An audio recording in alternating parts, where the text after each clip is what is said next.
Welcome to No Timeouts. Oh, whoa. Oop. I see that. I'm Morgann Mitchell. I'm Marcel Bouie. And Marcel, why are you excited? I'm excited to be back with you, Morgann. It's been fun. I've missed the show. Summer, hot boy summer and whatnot. It takes a toll on you. You hot boying? It takes a toll. Wow. City boy summer, it takes a toll. I don't know anything about that life. Tell me more. Tell us more. I can't put my business out there, you know what I'm saying? Right, so he's leading the act of charge. This is a workplace. Right, no HR violations. We got it. But it feels good to be back. How's your summer been? My summer's been good, been traveling. So much basketball, guys. It's just so much. Never ending, I'm sure. That is a fact, which is, positive and negative. So we're getting ready to get back into the season, and we have some basketball things to talk to you about. Let's start the show.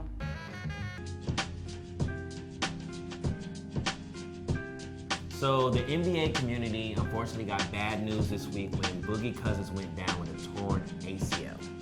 Honestly, everything keeps happening to him on the same leg. We started with the Achilles, he battled back from that. Then the quad during the playoffs, and now summer workouts and ACL. It just doesn't really feel fair, but I don't know if his body really had a chance to heal, even starting from the Achilles.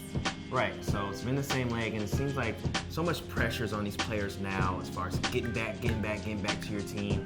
And with Boogie, he was at the top of his game before this happened. He was averaging 26 and 12 with 4 All-Star appearances, and just got this contract with the Lakers. Big year for him, big comeback year for him, because after that quad injury, he wasn't the same Boogie. So it's unfortunate for him and also the Lakers. Do you think that that he's only putting that pressure on himself because he didn't sign a big contract?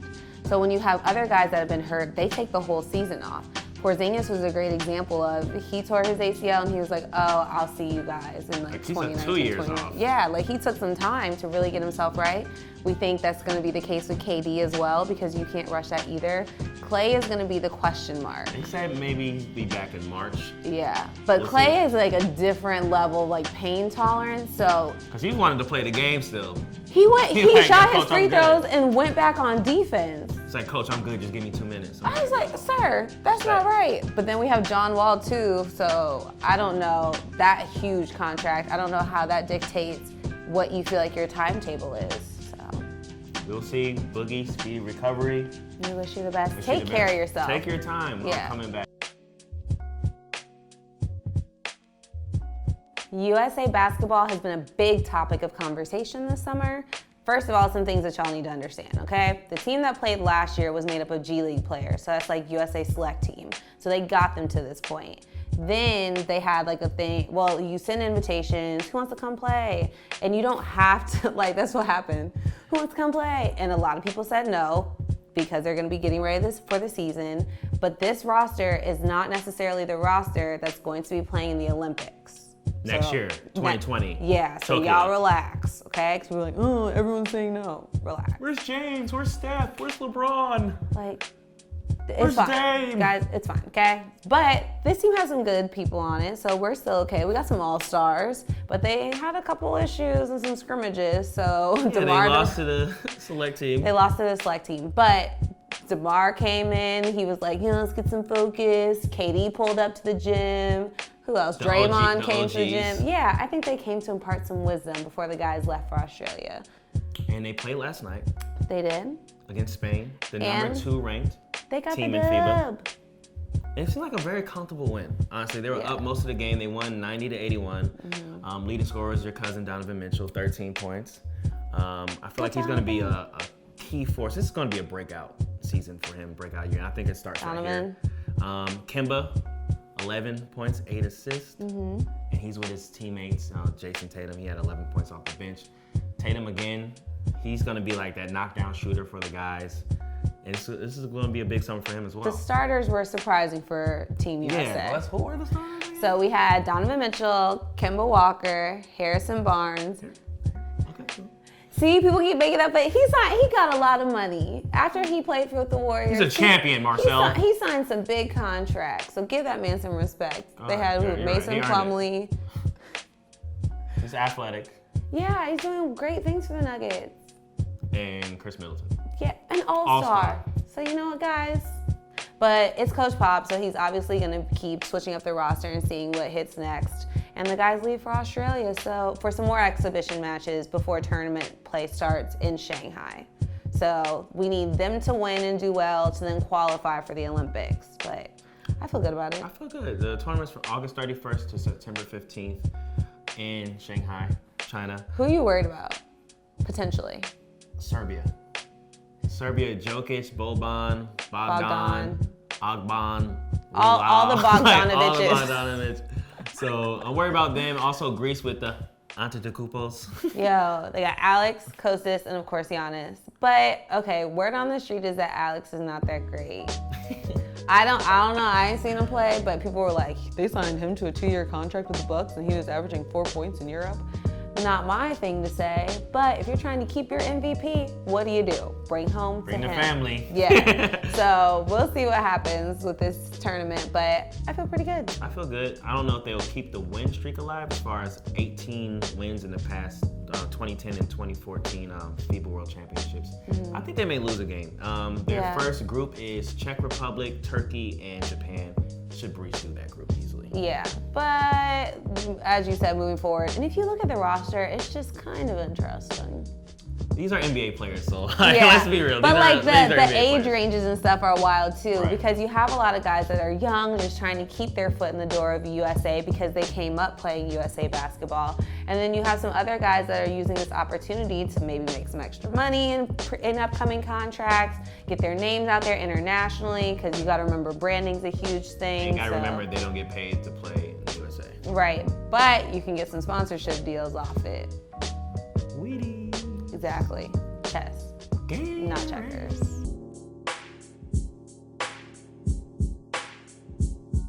Our resident artist, Marcel Alexander, dropped an EP 96. Marcel, why did you name this latest creation, which features Grant Hill and Steve Smith on the EP? Why'd you name it 96? Well, I sampled songs from 1996 because I felt like that was such a great year of music. Fugees, Jay-Z just released his first project. We got Biggie, Tupac, Outkast, and so many more other talented artists. And Atlanta was such a Olympics was here in Atlanta. Unfortunately, my parents shipped me out to New York, so I couldn't see anything, But you probably got some gear and some pins and all that. I didn't no gear. I did have the shorts and the jersey. I don't know. I think I had pins. But it was dope. It was dope for the city, and I just wanted to see as if I was an artist in 1996, how would my music sound? And I did that. It's available on all streaming platforms. Marcel Alexander 96. Check it out. Guys, I love it. I love the thought and the effort and the intention put behind the music, okay? Yeah, Higher video dropping Friday. Shout out Gray. Just wait on it. And you'll be able to find it, because if you follow Marcel, you'll see it posted everywhere. Great self-promoter, okay? So lock in. Now, speaking of the 90s, we had a lot of wonderful jerseys in the 90s, okay? Fire fits, okay? So we're just gonna look through some of the NBA jerseys of the 90s and decide which ones are our favorites. Are you ready? I'm ready. Starting up, we have the Suns and the Hawks. Dikembe and Charles. It's a tough one. It's a tough matchup. Because I feel like when I see the Chuck jersey, it feels more exclusive in my heart, right? But then Atlanta, I love the Hawks jersey. It's so Atlanta. That's the best Atlanta Hawks jersey. It's so Atlanta. I gotta go with Chuck. That black one, even though the purple one's showing, that black one is so hard. If it was the black one, I might pick that, but for this, I'm gonna go with Atlanta. True to Atlanta. I am. I'm locked in. All right, for the next one, we have Pistons and the Raptors. Tough matchup. I love the purple and red. But I love the teal and the red and yellow with the Pistons and the black. Then it's the Motor City. They have the exhaust pipes. I gotta go with the Raptors, though. I own the shorts. I gotta go with the Raptors. I'm going Raptors. I feel really good about it. Also, I'm tying a lot of these choices into emotions, so just, I don't know, just take it with a grain of salt. Next, This we is have a weak matchup, We have I would Pacers, think. Cleveland. I love that Pacers jersey. Pacers have better jerseys in their lineage, I would say. Cleveland, I love the colors. I wouldn't mind them going back to this Yeah, sky I blue, like those orange, colors. and black. But I'm I'm going gonna go Pacers. with Pacers. Talk all that I mess don't- who's about this Indiana. player? I don't know, but he has a little middle part, so get it, sir. Fire. Next one, we have the Battle of the Pinstripes. Man. it's Orlando tough. Magic, Tough. Chicago Bulls. Tough. Now, history on this. This is the Orlando Magic's original jersey. jersey. So they started the pinstripe. They started the pinstripe, and then 1996 was the 50th anniversary year for the NBA, so you saw all those gold like logos. Right. And this was the Bulls alternate jersey. Fire. But I'm gonna have to go with Orlando. I actually own this jersey, Penny Hardaway, and I actually own these shorts. Okay, Flex, let them know. Yeah, I'm just saucy like that. Wow. But I'm gonna have to go with Orlando. Okay, sure. I'm gonna go with Orlando. I was gonna do that beforehand, obviously. But now that you've given me some backstory, I feel even better about it. So thank you for dropping some gems. Bring these jerseys back, people. Yeah, I want all the jerseys. Just give us all retro the day, throwback like jerseys. a retro week, NBA. Let's have a retro. Let's have like a retro month. Adam Silver, I have your number now, Adam. Yo, Michael So Porter Jr. I can call you. wildin'. So let's make this happen. A Shout retro out to week. Michael Porter Jr. for giving everyone the commissioner of the NBA's phone number at the rookie symposium. Just Lord help him. Now we have what's the latest. Marcel, it's been a really interesting, I'm gonna say last couple of weeks. Okay, we got Nicki Minaj coming at people's throats on Queen Radio. Now, if you guys have ever listened to Queen Radio, it's long, it's pretty loud, and it's got Nicki expressing her true feelings.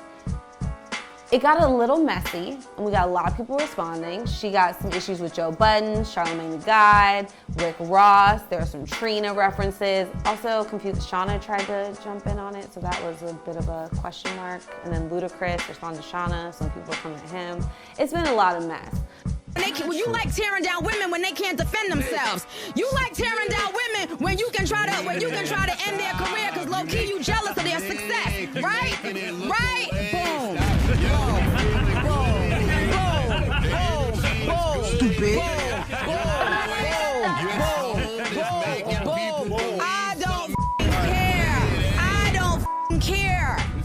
I don't care. Can I respond? No, we on to the next. Marcel, what are your thoughts on Nicki Minaj not feeling like she just doesn't feel like she gets the respect that she believes she deserves? I feel like she gets that respect, especially among her peers. Like, she was on this top 50 list when these top 50 best rappers dropped. I just feel like I couldn't interview with Nicki Minaj. She was spazzing out. Like, she was like, ah!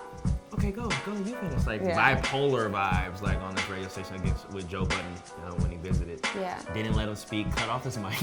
Like, but let's tee it up though.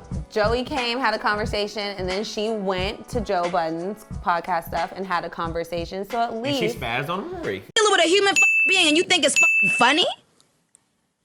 No, I don't you? think any of this shit is funny. And you? Nikki, I was talking about stop, you and your stop. privilege? I was talking about your point of the perception of people just on social media. Nah, I'm gonna have my just fans, replying and I'm gonna have my fans now start attacking you every day. I didn't even say shit. Yes! I want it! Rory! Yes! Finally! Yeah! she spazzed on someone. Everyone's like, why would you spazz on Rory out of everybody? But Nicki also said that that's just how she talks. She's from New York. People think her energy is crazy negative, but really, if she defends herself, she's crazy. But if she doesn't, everyone must be right. So she doesn't really know how she's supposed to handle that when she's got hate from people that Rick Ross, she was big mad about. Right. Like hating on her, saying that Meek shouldn't trust her. She's like, what? We didn't have that conversation. So, what are your thoughts? You're a superstar. You're gonna get hate all sorts of directions, and like you brought this on yourself as a superstar. You know what I'm saying? It's gonna happen, but she was passing out. I couldn't do that with her. So big up to Rory and Joe for keeping her cool. All right. Well, speaking of other crazy things going on, Jay-Z, who famously has opposed the NFL and stood with Colin Kaepernick, has joined in partnership with the NFL. And also there's been rumors that he's about to have some ownership in a team. And shout out to my girl, Ashley Holder. So she interviewed Eric Reed post-game for the Carolina Panthers, who also famously kneeled with Colin Kaepernick. Since day one. Yeah, so she... Jay-Z said those comments of, we're past kneeling. We need to take more action. What's your response to that, saying that we're not doing enough as far as kneeling? For one, when has Jay-Z ever taken a knee to come out and tell us that we're past kneeling? Yes, he's done a lot of great work, a lot of great social justice work, but for you to get paid to go into an NFL press conference to say that we're past kneeling, again, asinine. Players Coalition 2.0, he got paid to take the bullets that he's taking now because we're not having it. She asked him about Stephen A. Smith, who had some comments regarding the same topic. And it just feels like we get to this point where everyone's in solidarity with Colin Kaepernick, and then Jay-Z's like, well, I'm ready to move forward. We brought light to the issue. So what's next, and how do we affect that change? So Marcel, what are your thoughts?